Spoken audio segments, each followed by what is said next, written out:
va a proporcionar oxígeno, va a proporcionar nutrientes, va a proporcionar protección al encéfalo, el líquido cefalorraquídeo, va a mantener el pH, va a mantener muchas cosas.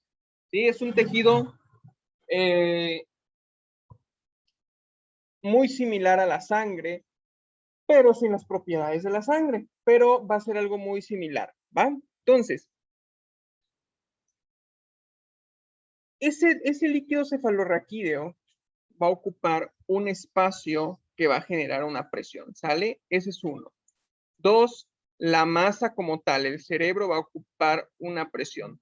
Tres, ese cerebro va a tener sangre arterial y cuatro, sangre venosa, ¿sale? Y aquí en total vamos a encontrar la que les he mencionado, que se llama presión intracraneal.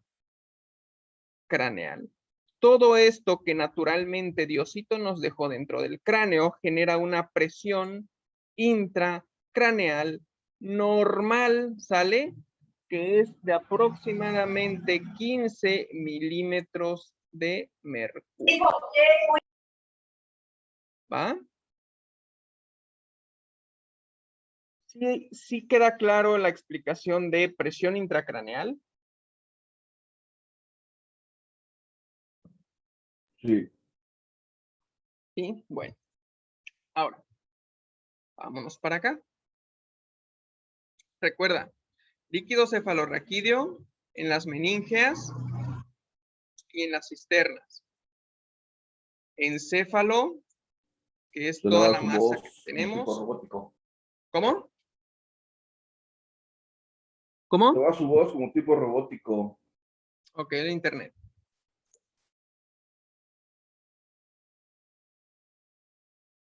¿Ya mejor? Ya. Ya, ok.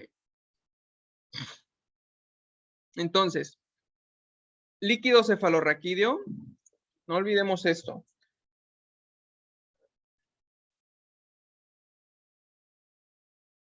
Líquido cefalorraquídeo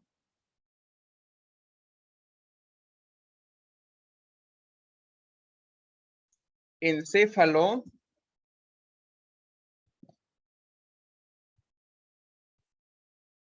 y sangre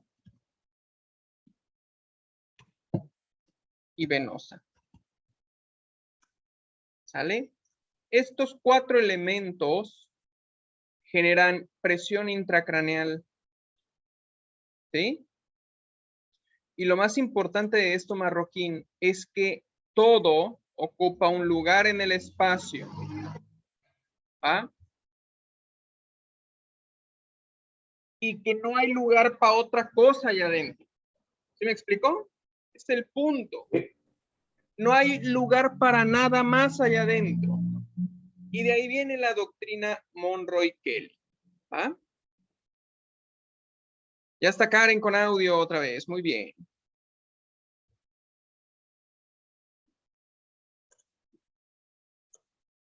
Ahora, como ya dejamos súper claro que dentro de la anatomía del cráneo no puede haber nada más allá adentro, todo va a estar Profe, Hey, profe, me voy a salir y voy a entrar otra vez. Es que lo escucho muy cortado y me aparece que, o sea, la pantalla lo veo y no lo veo. Se apaga y se enciende.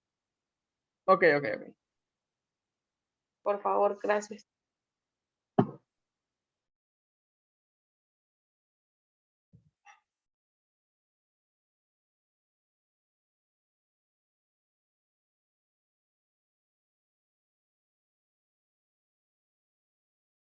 Ok, sigamos.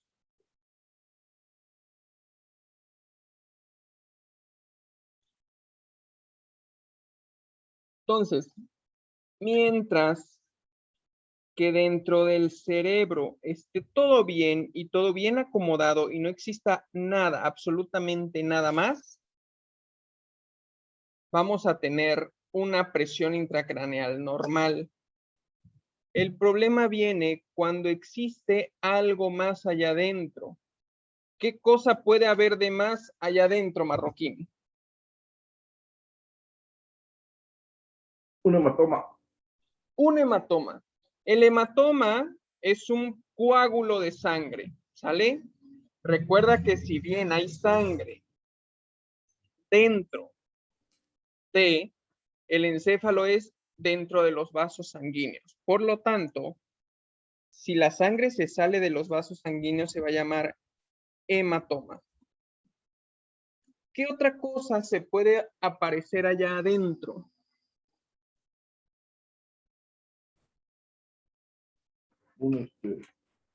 Sangre, ¿no? Es del mismo hematoma. Pero, bueno. ¿Cómo?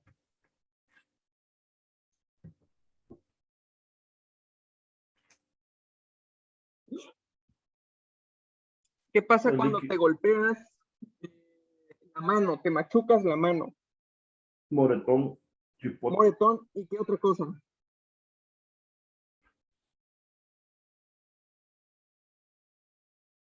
El líquido. ¿Qué hace el líquido? El líquido cefalorraquídeo. ¿No? ¿Alguna vez te has aplastado la mano con algo? No. Nomás ¿No? machucón, pero nomás me... Bueno, hay gente que han tenido la mala fortuna, incluso conmigo, de que se machucan la mano o se doblan los dedos y se hinchan y luego no los pueden doblar. Sí. ¿Por qué no se pueden doblar? Porque se llena de líquido, es un líquido intersticial, eso se le llama edema. Se ve una manota enorme, se ven unos dedotes enormes y es porque está hinchado.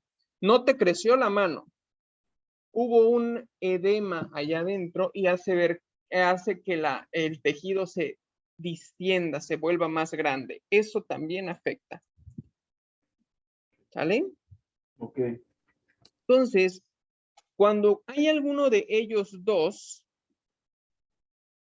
dentro de la bóveda craneana, dijimos que solamente hay lugar para esto y que esté equilibrado. Si existe algo más que empiece a meterse o empiece a aparecer dentro de el cráneo, se va a llamar efecto de masa. Hay una masa ajena a ese lugar. Si te das cuenta aquí, este corresponde con este con este, este con este, y este con este, y esto es nuevo, ¿sale? Esto va a ser edema o hematoma. Hematoma. ¿Ah? Y la doctrina Monroy-Kelly dice que cuando uno de ellos aparece, alguien le tiene que dar su lugar, ¿sí? Y empieza una compensación de la presión intracraneal. Esa compensación se va a dar primeramente por el líquido cefalorraquídeo. El líquido cefalorraquídeo, cuando ya no hay lugar dentro del cráneo y empieza a aparecer una masa en expansión, el líquido cefalorraquídeo dice, pues yo me voy, y empieza a salir, ¿sale? Empieza a abandonar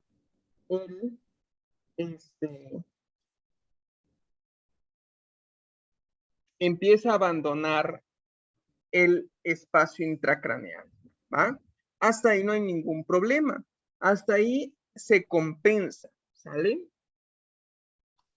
No, el tejido del cerebro no se está aplastando. Después de que la masa va creciendo y que ya el líquido cefalorraquídeo salió casi en su mayoría, el que sigue es, híjoles, pues ni modos, ahora me voy yo, ¿sale? La sangre venosa. Ahora el cerebro, perdón, la sangre venosa empieza a abandonar su lugar del, ¿cómo se llama? Intracraneal para darle paso a esa masa en expansión, que es, habíamos dicho, un hematoma o el edema. Y por último, ya que se terminó el líquido cefalorraquídeo y ya que salió el volumen arterial, ya no hay nada más que salir, perdón, la sangre venosa, el cerebro nunca va a sacar su sangre arterial, ¿va? Sí. el cerebro no va a decir, pues, adiós sangre arterial, porque, pues, de aquí vive. ¿Quién crees que va a empezar a salir? El- El propio cerebro, ¿sale? allá. Empieza una herniación y vámonos a la otra imagen.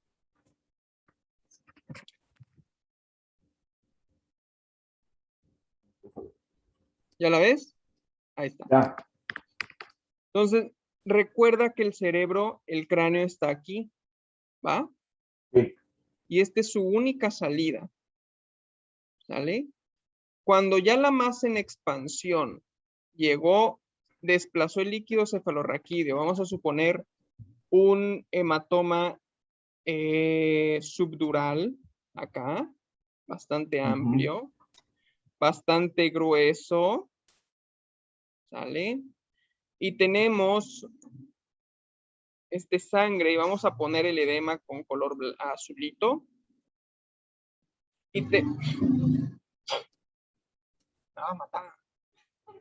Y tenemos edema, ¿sale? Esto vamos a representar al edema así. Y aparte tenemos más hematoma intracraneal acá, porque al final de cuentas sí fue un impacto muy fuerte. Ya todo esto sacó al líquido cefalorraquídeo y sacó a la sangre venosa. Y lo que va a hacer es empujar ahora al cerebro. ¿Hacia dónde? Hacia acá y hacia acá. ¿Sale? Principalmente. Ahora, todo lo que se empuja busca una salida. Si esto se empieza a edematizar hacia acá, pues obviamente el tejido que está en el trayecto, todo hacia abajo, se va a empezar a hundir, a hacer hacia abajo. ¿Sí me explico? Sí. Obviamente cuando llegamos a esto, que el cerebro se empiece a herniar, esta es la herniación, cuando el cerebro se empieza a mover, va a traer datos neurológicos muy importantes, ¿sí? Y al final, la herniación tonsiliar o la más peligrosa es cuando el encéfalo ya no tiene hacia dónde ir y empieza a aplastar la médula oblonga, el bulbo raquídeo, empieza a aplastar el puente, el tallo cerebral que está localizado en esta área. Cuando la herniación, cuando toda esta masa en expansión empieza a empujar el cerebro hacia abajo, empieza a aplastar el tallo cerebral. Y recuerden que en el tallo cerebral están las funciones de vida, nuestras funciones básicas de vida, respiración, frecuencia cardíaca, control cardíaco, control ventilatorio. ¿Sí me explico? Sí. Esa es la herniación, ¿sale? Esa es la doctrina Monroy-Kelly, ¿va? En resumen, para la de Monroy-Kelly es que cuando hay una masa en expansión, el primero en compensar es el líquido cefalorraquídeo, el segundo es el volumen venoso y el tercero ya viene con una herniación, ya empieza a haber daño en el tejido, aplastamiento del tejido. Y por eso de aquí, muchachos, vienen los dos tratamientos. Yo les dije la clase pasada que un tratamiento era perfusión, ¿sí o no?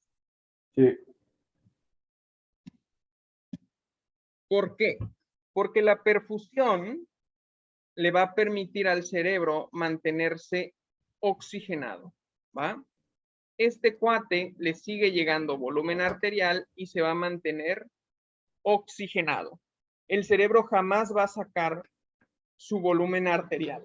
Siempre lo va a tener porque necesita de él, ¿va? Sí. Mientras que está compensando la sangre venosa, el cerebro sigue igual, ¿va? Y nosotros tenemos que seguir perfundiendo. Pero cuando llegamos a este nivel, ¿qué es preferible sacar o que salga? ¿El cerebro o la sangre arterial?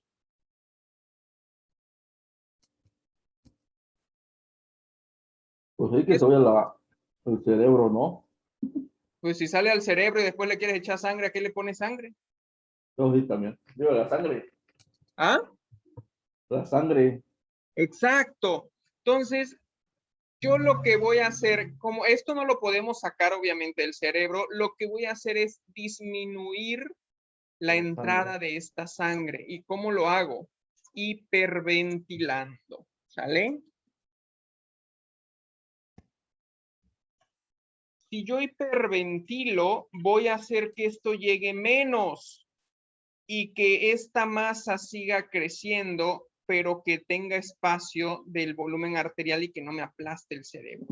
Porque si yo dejo que aplaste el cerebro, pues al final de cuentas me voy a quedar sin cerebro y ya no me va a interesar la sangre arterial si ya no traigo cerebro. ¿Sí me explicó? Sí. Entonces, es la única manera de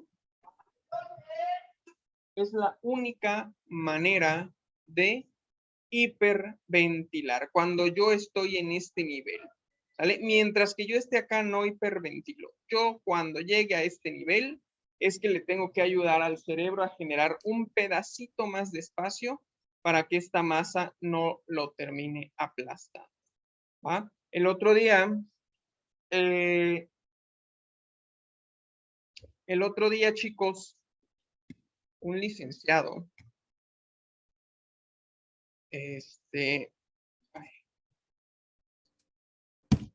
otro día un licenciado de atención médica prehospitalaria ya próximo a egresar. Estaba yo dando un curso y él hizo esa pregunta porque a todos nos enseñan o en su momento en una clase nos dicen no hiperventilar. ¿Por qué? Hace muchos años, hace como 10, 15 años, nos enseñaron a hiperventilar ante un trauma de cráneo, ¿va? Y todo mundo hiperventilaba un trauma de cráneo.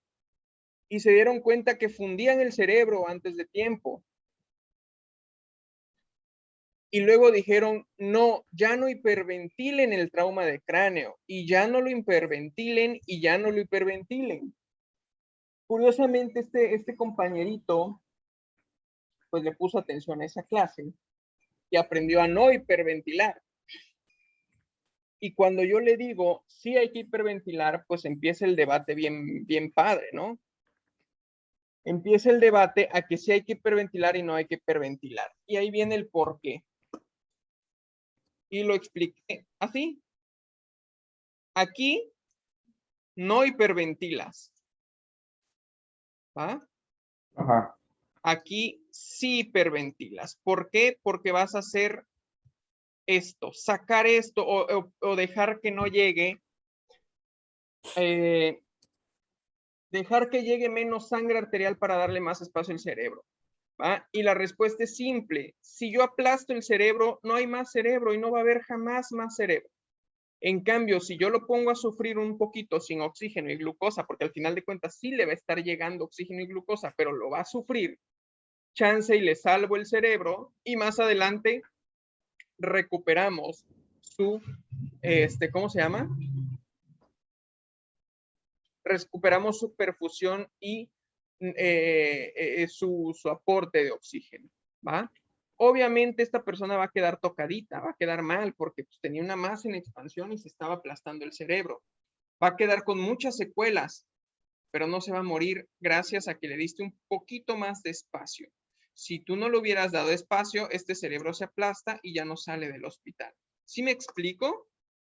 Sí. Ya. Entonces, esa es la función de la ventilación. Ahorita nos vamos a ir con, a ver, ¿dónde está? Aquí está. Entonces, bien dicho, es la única manera de sacar cuando hay una herniación. ¿Cómo? Es la única manera de sacarla cuando hay una herniación, hiperventilar. Sí, más que nada que es la única manera de sacar, es la única ocasión que nosotros vamos a permitir que ese cerebro no le llegue mucha sangre arterial es cuando hay herniación. ¿Sale? Va. Es la única. Si nosotros tomamos una mala decisión e hiperventilamos sin que haya herniación, le van a quemar el cerebro, ¿eh? No, sí. Prácticamente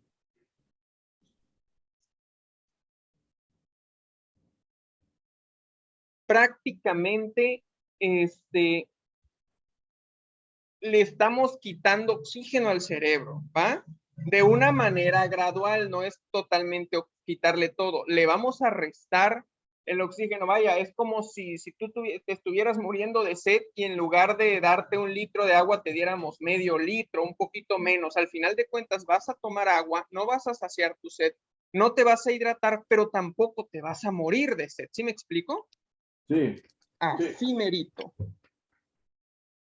Es nomás como ayudarle, ¿no?, al cerebro para que no se vaya, no se aplaste más de lo debido. Exacto, que no se aplaste más de lo debido, que no se quede sin oxígeno, aunque lo hagamos sufrir un poquito. Va. Muy bien.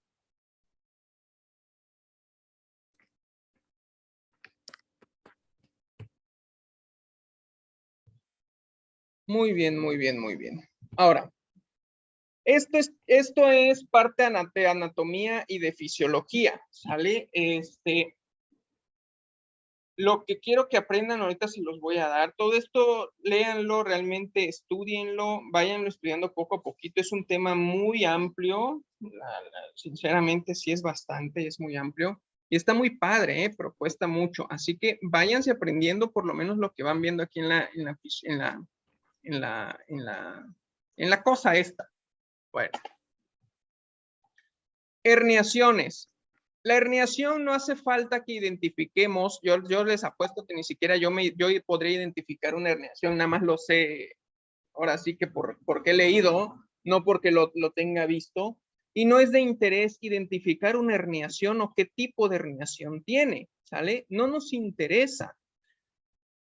Lo que nos interesa es decidir si hiperventilo o no y por qué lo hago, y ya lo tienen.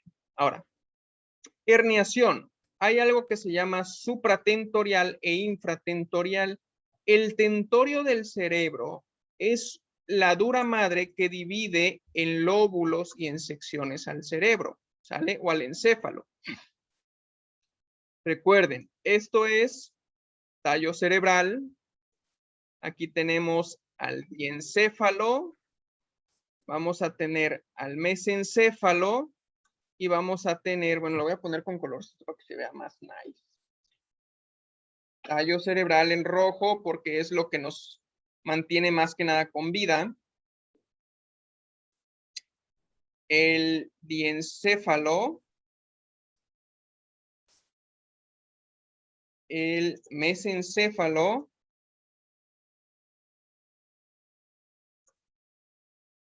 No, aquí es. El diencéfalo.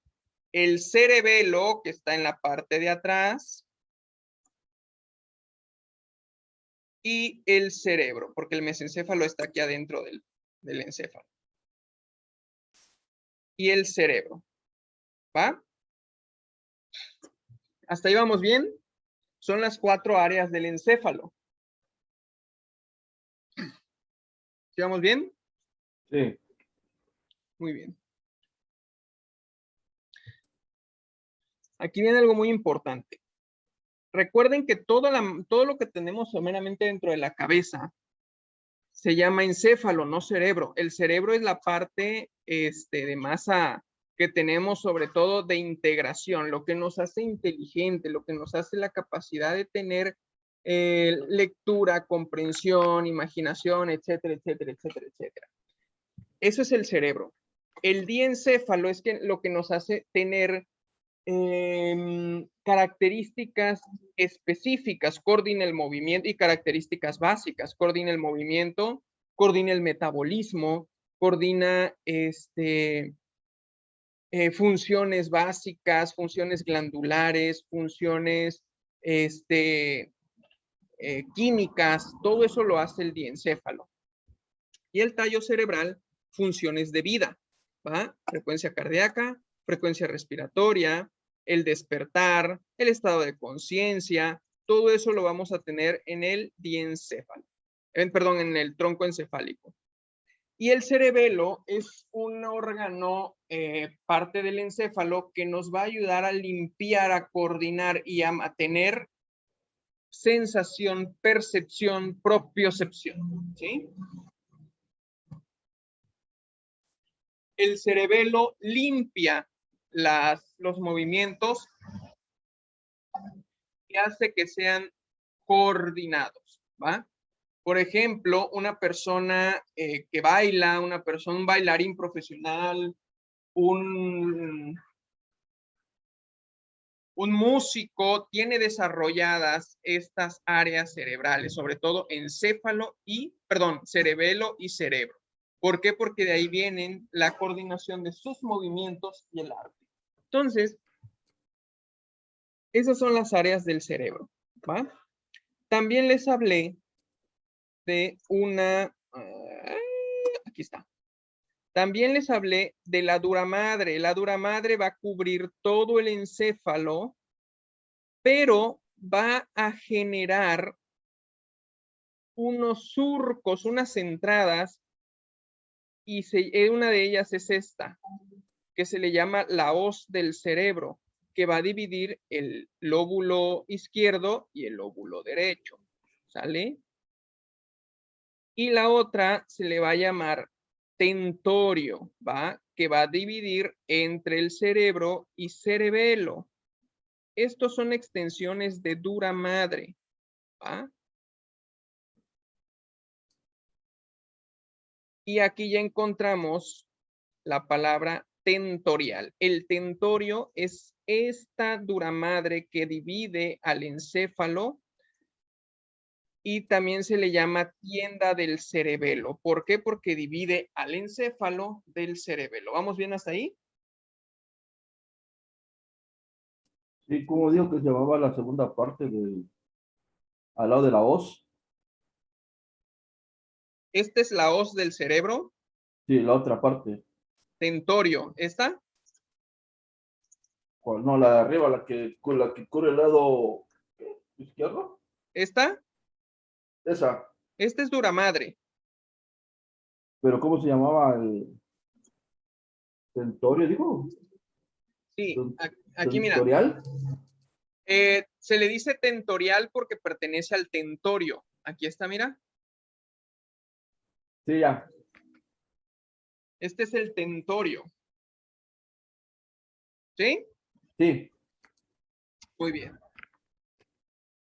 El tentorio está formado de tejido de dura madre. Entonces, de ahí nacen dos tipos de clasificación de hernias. Una supratentorial y otra infratentorial. La supratentorial, una hernia cingulada, que lo primero que se va a identificar, esto ya se identifica dentro de con estudios, ya con una tomografía, esto jamás lo vamos a ver en campo, ¿sale?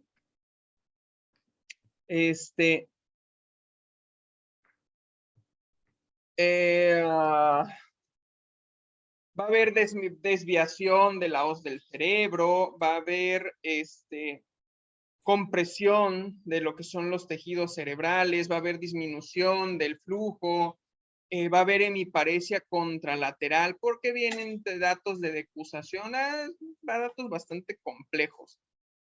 El chiste es que por el lugar en donde está, va a recibir el nombre de herniación cingulada. Prácticamente aquí vemos cómo este lado empieza a aplastar esto y la hoz del cerebro se va a hacer hacia aquel lado. ¿Sí o no? Sí. ¿Vamos bien hasta ahí? Sí. Muy bien. Y la otra es la herniación uncal, ¿va? La herniación uncal, en lugar de irse la hoz del cerebro hacia abajo, va a aplastar hacia abajo el tejido y se va a dirigir hacia el tentorio, ¿va? Y aquí viene un dato muy importante. Por eso cuando hay anisocoria, una pupila chiquita y una pupila grandota, o cuando hay las dos pupilas pequeñitas y sospechamos de un trauma de cráneo, podemos decir, bueno, estamos pensando en una hernia uncal. ¿Por qué? Porque comprime al tercer par craneal, quien es que controla las pupilas, ¿sale? Y este par craneal, estos cables, por así decirlo, que controlan las pupilas, pasan por el tentorio, va cerca del tentorio. Y cuando este tentorio se está comprimiendo, pues machaca este cable y deja sin comunicación a una o ambas pupilas, ¿va? Va. ¿Vamos bien hasta ahí? Sí. Muy bien. Y ahora, estas, recuerden, están por arriba del tentorio. Ahora nos vamos por abajo del tentorio. Aquí tenemos el tentorio y nos vamos a ir, vámonos para abajo. Herniación central. La herniación central incluye una herniación hacia esta zona, hacia el centro, ¿sale? Hacia la parte de el centro del encéfalo, hacia la parte del tallo. ¿Cuál van a ser más peligrosas? Las herniaciones infratentoriales. ¿Por qué? Porque aquí ya se va a comprometer el tallo cerebral. ¿Sí me explico? Afecta el estado de conciencia, ¿va? Recuerden que en el tallo cerebral tenemos el sistema reticular activador ascendente. El sistema reticular activador ascendente va a ser un conjunto de células y tejido que nos va a dar la capacidad de tener conciencia y despertar, el estado de vigilia. Pónganse a pensar por qué nos dormimos y nos levantamos, nunca nos quedamos tendidos toda la vida durmiendo, ¿ah? Porque nuestro cerebro tiene,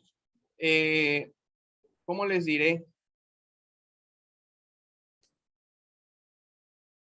Hagan de cuenta que cuando nosotros, nuestro cuerpo es un sinfín de sensores. Y cuando nosotros nos vamos a dormir, desconectamos todos los sensores o les bajamos, vaya, los dejamos suavecitos, ¿va? Le bajamos la intensidad y nos dormimos. Y quedan prendidos esos sensores, pero recibiendo muy poco estímulo. Eso hace el sistema reticular activador ascendente, ¿va? Baja la intensidad de esos sensores y por eso descansamos. ¿Qué necesita el cerebro para bajar la intensidad? Necesita oscuridad, necesita melatonina, necesita comodidad, necesita confort, necesita no pensar. Sale que el cerebro se descanse, que los músculos se relajen. Cuando eso sucede, ¡pum!, nos dormimos. ¿Sale?